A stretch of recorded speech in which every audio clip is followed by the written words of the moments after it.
안녕하세요. 저희는 2020년 미니드론 자율비행 경진대회에 참가하게 된 충북대학교 하이텔로팀의 김종빈, 김은재, 이헌주입니다. 발표는 드론의 자세 표시, 호버링 제어, 경로 이동 제어, 마지막으로 주의사항까지 진행하도록 하겠습니다. 첫 번째로 드론의 자세 표시의 시스템 구조도를 살펴보겠습니다.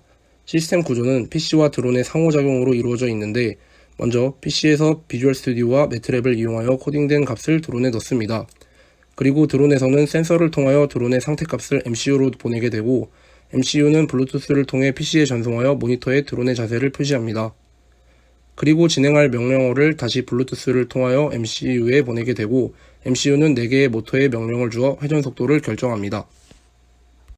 다음은 드론의 센서 중 가속도 센서와 자이로 센서에 대하여 알아보겠습니다. 가속도 센서는 중력 가속도를 기준으로 가속도 값을 측정하여 수평을 잡아주는 센서입니다. 이 센서에 작용하는 중력 가속도의 값은 각각 x, y, z의 값으로 표현이 됩니다. 정지되어 있을 경우의 데이터 값과 평균 데이터 값은 자이로 센서에 비해 정확한 값을 보여주지만 매 순간 변화하는 데이터 값은 부정확하게 측정되는 단점이 있습니다.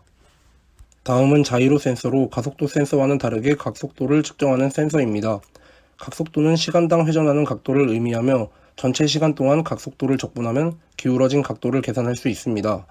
매 순간 변화하는 데이터 값을 정확하게 측정해주지만 자이로 센서는 온도의 영향으로 오차가 발생하며 적분 과정에서 오차가 누적되어 최종값이 드리프트되는 현상이 생깁니다. 자이로 센서에 대해 더 알아보면 X축 회전인 롤은 드론의 질량 중심에서 앞쪽을 향하는 축으로 왼쪽을 위로 드는 것이 양의 값입니다. Y축 회전은 피치로 드론의 전후 기울기 축이며 기체의 머리를 위로 드는 것이 양의 값입니다. Z축 회전은 요우로 드론의 질량 중심에서 기체의 바닥을 향하는 축이며 기체를 오른쪽으로 회전시키는 것이 양의 값입니다. 다음은 드론의 자세값을 보완해주는 상부 필터와 칼만 필터에 대해 알아보겠습니다.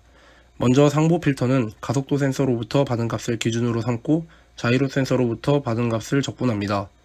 자이로 센서의 값에 98%의 비중을 두고 가속도 센서 값에 2%의 비중을 두고 합하여 자이로 센서에 의해 발생한 드리프트와 가속도 센서에 의해 발생한 노이즈 값을 보완합니다. 다음은 칼만 필터인데, 칼만 필터는 오차를 가지는 관측 값으로부터 시스템의 상태를 추정하거나 제어하기 위한 알고리즘입니다. 각도와 각속도를 상태로 가지는 상태 방정식 및 출력 방정식을 세워서 칼만 필터를 돌리게 되면 각도와 각속도를 시시각각 추정할 수 있습니다. 각 추정 계산은 두 단계로 이루어지며 먼저 이전 시간에 추정된 상태와 그 상태에서 사용자 입력을 가했을 때 예상되는 상태를 계산합니다.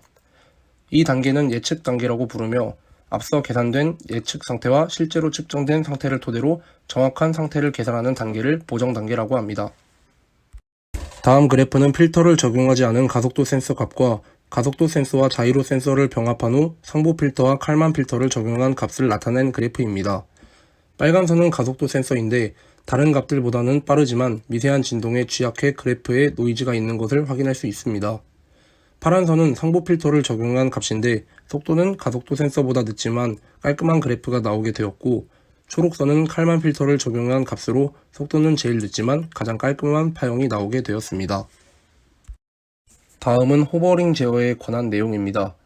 호버링 제어란 항공기가 일정한 고도를 유지한 채 움직이지 않는 상태를 의미하며 드론에 내장되어 있는 영상과 센서들로 드론의 상태를 파악하고 파악한 값을 MCU로 보내면 MCU에서 4개의 모터를 컨트롤하여 안정적인 호버링이 가능하게 됩니다. 이때 알아야 할 점은 각 모터는 대각선 방향으로 한 쌍이라는 점입니다. 1번과 3번 모터끼리 같은 방향으로 회전하고 2번과 4번 모터끼리 같은 방향으로 회전합니다. 이렇게 회전하는 이유는 작용 반작용으로 생기는 토크 힘을 서로 상쇄하기 위함입니다. 다음 내용은 PID 제어에 관한 내용입니다. PID 제어는 모터를 자동으로 제어하는 방식으로 비례 동작, 적분 동작, 미분 동작의 약자입니다. 비례 동작은 기준 입력과 출력 결과의 오차에 비례해서 제어하는 방법이며 이러한 P 제어로 유연하게 목표 값에 접근시킬 수 있습니다. 그리고 이때 미세한 오차를 없애기 위해 적분 동작이 쓰입니다. 적분 동작은 미세한 오차들을 누적하다가 일정한 값을 넘어서게 되면 제어를 시작하게 됩니다. 그러나 PI 제어는 응답 속도에 대한 것을 제어할 수 없기 때문에 오차 시간을 미분한 값에 비례하여 이루어지는 미분 동작인 D 제어를 통해서 시스템의 안정성을 높이고 응답 속도를 빠르게 할 수 있습니다. 다음으로 PID를 통한 드론 제어가 어떻게 이루어지는지 예시를 들어 알아보도록 하겠습니다. 먼저 드론의 목표 고도가 10m라고 한다면 현재 드론의 고도가 0m이므로 비례 동작을 통해 지금 상태와 차이가 나는 만큼인 10m를 제어 입력으로 넣습니다. 이 방법은 차이가 적을수록 외란이 작용할수록 10m로 도달하는 것이 어렵고 심지어는 영원히 도달하지 않을 수도 있습니다. 그렇다면 만약 드론이 1m 부족한 9m에서 유지되는 경우 적분 동작을 통해 1단위의 제어를 시간에 따라서 계속 더해주게 됩니다.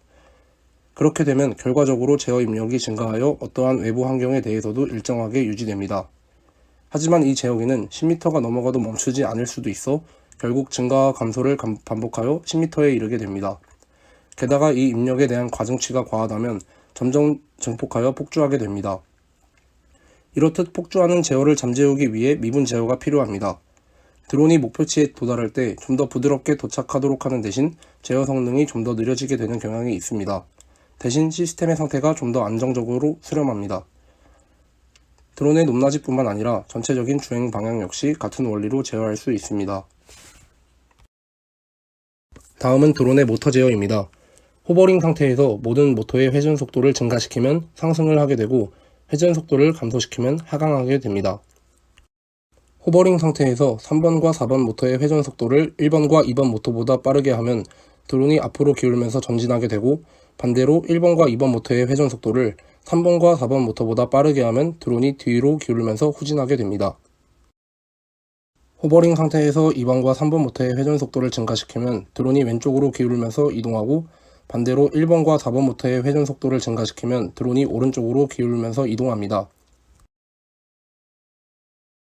호버링 상태에서 1번과 3번 모터의 회전 속도를 증가시키면 드론이 왼쪽 앞으로 좌회전하게 되고 2번과 4번 모터의 회전 속도를 증가시키면 드론이 오른쪽 앞으로 우회전하게 됩니다. 다음은 호버링 제어의 이륙과 착륙에 대한 알고리즘입니다. 먼저 드론에게 이륙 신호를 주면 앞에서 말했던 가속도 센서, 자이로 센서 등을 이용하여 평형 조정을 하면서 상승을 하게 됩니다. 상승을 하다가 목표 고도에 도착을 하게 되면 호버링이 완성되고 목표 고도에 도달하지 못하면 다시 상승하여 목표 고도에 도달하게 합니다.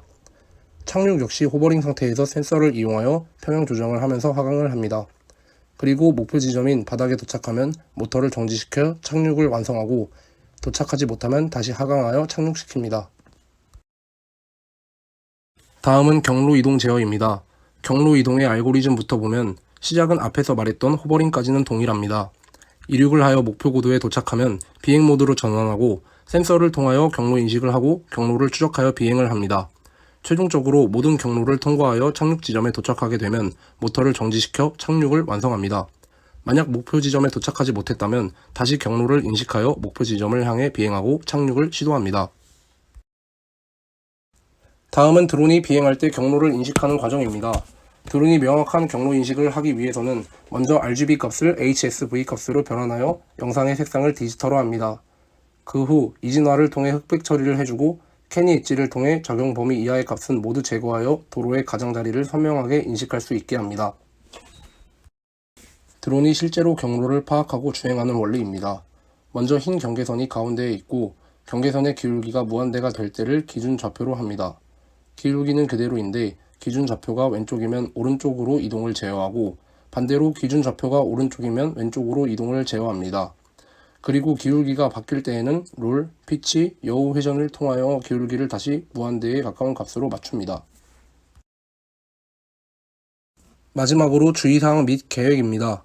아래 4가지 주의사항을 인식하여 드론을 보다 세심하고 완벽하게 제어할 예정입니다. 다음은 앞으로의 계획입니다. 학기 중 수강하는 대회와 관련된 전공 과목을 바탕으로 기초학문 소양을 향상시키기 위해 힘쓸 것이며 매트랩과 같은 프로그램을 더 잘 다룰 수 있도록 노력할 것입니다. 저희가 준비한 영상은 여기까지이며 이상으로 하이텔로 팀의 발표를 마치도록 하겠습니다. 감사합니다.